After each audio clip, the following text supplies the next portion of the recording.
The way the web has worked for a long time is you make a request to a server. So the browser makes this HTTP request to a server, and the server sends back some HTML.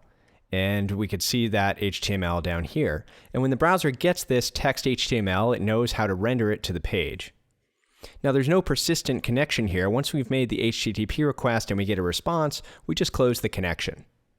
If we want some new data, we can refresh the page or go to a different URL, and some new HTML will be sent down from the server and the browser will just re-render it. So this is how web applications have been built for a while, but what it doesn't allow us to do is to keep a connection open with the server and automatically update the user interface in response to data changes. Every time we want some data, we've got to refresh the entire page every time. So Meteor invented another protocol called DDP, which is a way of sending messages back and forth over a persistent connection. I've clicked over on the Network tab on Chrome Debug Tools, and I'm taking a look at the WebSocket, which is the open connection that we have with the server. And by looking at the frames, you can see the DDP messages that are being sent back and forth between the client and the server. So here's a couple that have been sent from the server, and some that we're sending up to the server from the browser.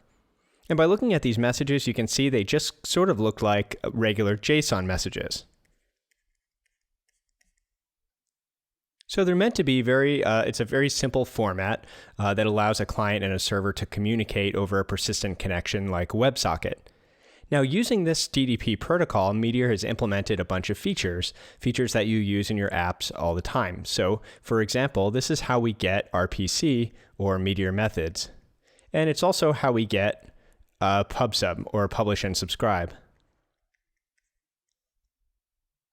So in the rest of this class, we're going to take a closer look at DDP and the difference from the HTTP protocol, and we'll take a close look at the DDP package, live data server, and what a connected client looks like from the server.